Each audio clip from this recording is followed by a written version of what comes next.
आपने किसी दुकान पर जाकर मिठाई खरीदी तो खरीदते ही आपको प्राप्त हुआ धन का सुख। और जैसे ही वो मिठाई आपने खाई तो उस मिठाई को खाते ही आपको प्राप्त हुआ तन का सुख। और वही मिठाई आपने घर ले जाकर के अपने पोती पोतों या अपने बेटे बेटी पत्नी आदि को दी तो आपको प्राप्त हुआ मन का सुख। आप पढ़ते हैं, आप क्लास में प्रथम आ गए हैं तो फिर आपको प्राप्त हुआ बुद्धि का सुख। और यदि आप बैठ गए आंख बंद करके परमात्मा के ध्यान में तो आपको प्राप्त हुआ आत्मिक सुख। इस आत्मिक सुख को आध्यात्मिक सुख भी कहते हैं। इस भौतिक जगत में भी 5 प्रकार के सुख हैं जो आपने अभी देखे और महसूस किए। पहला सुख धन का सुख, दूसरा सुख तन का सुख, तीसरा सुख मन का सुख, चौथा सुख बुद्धि का सुख और 5वां सुख आध्यात्म या आत्मिक आत्मा का सुख। ये जो 5वां सुख है जिसे आध्यात्मिक सुख कहते हैं, ये सुख सदा रहता है। बाकी जो 4 प्रकार के सुख हैं वो क्षणिक हैं। आपने धन से कुछ खरीदा, सुख मिला, कुछ देर के बाद में वो सुख मुरझा जाता है। ठीक इसी तरह से तन का सुख, मन का सुख, बुद्धि का सुख भी कुछ ही समय रहता है, सदा नहीं रहते ये सुख। सदा का रहने वाला सुख कौन सा है? वो तो है आध्यात्म सुख। इसलिए कहा गया है जो सुख को चाहे सदा, यानी यदि आप सदा का सुख प्राप्त करना चाहते हैं तो शरण राम की ले। फिर आपको राम की शरण लेनी पड़ेगी, अर्थात परमात्मा के जगत में जाना पड़ेगा, आध्यात्मिक जगत में जाना पड़ेगा। और जो आध्यात्मिक जगत में जाने का मार्ग है उसकी पहली सीढ़ी है प्राणायाम। प्राणायाम, प्राणायाम के बाद में ध्यान और ध्यान के बाद समाधि। ये 3 आधार स्तंभ हैं आध्यात्मिक जगत में जाने के। बाकी अपने जीवन को संयमित रखना तो है ही, धार्मिक क्रियाकलापों में भाग लेना, वाणी पर कंट्रोल रखना, दुखियों की मदद करना, सात्विक जीवन व्यतीत करना और किसी भी प्रकार से किसी भी प्राणी को ना सताना। ये वो भौतिक कार्य हैं जो आपको इस संसार में रहते हुए करने हैं। और उसके साथ साथ प्राणायाम, प्राणायाम के बाद आपको ध्यान में बैठना है और फिर समाधि की तरफ अपने आप ही कुछ समय के बाद में जीव जाने लगता है। और जिस दिन वो आध्यात्मिक जगत में प्रवेश कर जाता है समाधि के द्वारा, समाधि, समाधि का अर्थ है समा जाना। जैसे कहते हैं ना, उसने जल समाधि ले ली, मतलब वो जल में समा गया। उसने अग्नि समाधि ले ली, मतलब वो अग्नि में समा गया। ठीक इसी तरह से समाधिस्थ हो जाना, परमात्मा में समा जाना ही वास्तव में समाधि का वास्तविक तात्पर्य है।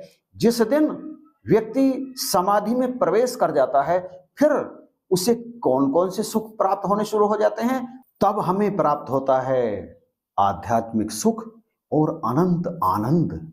ये है समाधि में जाने का वास्तविक सुख। ये हमें शारीरिक कष्टों से भी मुक्ति दिलाता है। कैसे?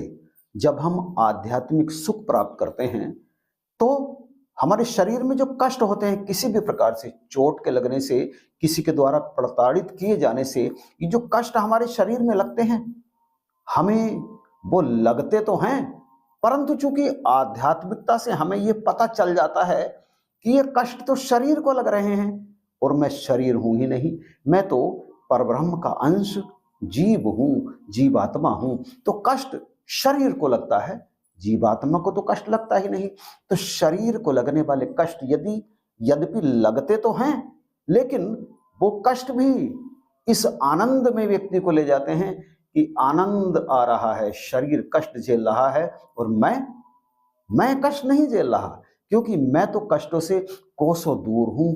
ये है वास्तविक आनंद।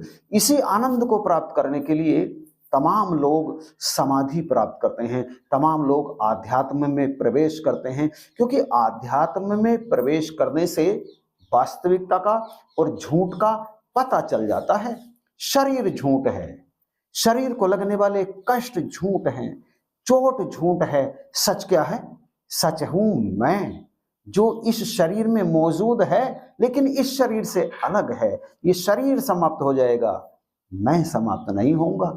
मैं तो तब समाप्त होऊंगा जब मैं परमात्मा में पहुंच करके अभेद हो जाऊंगा और परमात्म स्वरूप ही हो जाऊंगा। इस प्रकार जो कष्ट, इस प्रकार जो दुख तमाम प्रकार के शरीर को घेरते हैं, मन को घेरते हैं, बुद्धि को घेरते हैं, तन को घेरते हैं, वो तमाम प्रकार के कष्ट जो बंधन ही हैं एक तरह से समाप्त हो जाते हैं, उनका दी एंड हो जाता है। सुख क्या है और आनंद क्या है ये भी समझना बहुत जरूरी है। मैंने पैसे खर्च करके अपने लिए कोई वस्तु खरीदी, खरीदते ही प्राप्त हुआ आनंद, और जब मैंने दूसरों की जरूरत के लिए कुछ खरीदा तो उससे मुझे प्राप्त हुआ सुख। सुख और आनंद अलग अलग ही हैं। सुख आनंद का क्षणिक रूप है और आनंद सुख का ऐसा रूप है जो कभी समाप्त ही नहीं होता। माने मुझे रोटी खिलाई, आनंद आ गया और उस रोटी का एक टुकड़ा माँ ने भी खा लिया तो मुझे उससे सुख प्राप्त हुआ। वस्तु खरीदी तो आनंद आया, वस्तु खरीद कर आनंद आया। अब वस्तु को ले जाकर के घर रखा, जैसे फ्रिज खरीदा, खरीदते ही आनंद का एहसास हुआ।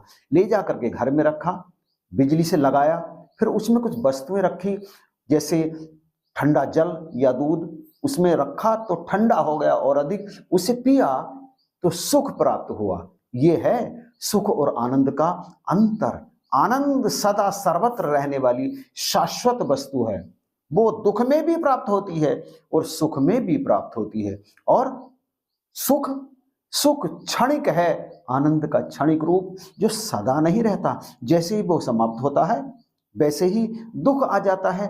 फ्रिज में से गिलास में पानी लिया हमने, उसे पिया और पी करके दांत ठंडे हो गए बहुत ज्यादा। अब फ्रिज से वस्तु प्राप्त हुई और वस्तु ने मुझे दिया कष्ट, मुझे दिया दुख। दुख और सुख तो आगे पीछे हैं, आनंद आगे पीछे नहीं है। इसी कारण से आनंद का कोई पर्यायवाची भी नहीं है, आनंद का कोई उल्टा भी नहीं है, विलोम भी नहीं है। तो सदा आनंद में रहना चाहेंगे या फिर सुख और दुख की अवस्था में रहना चाहेंगे?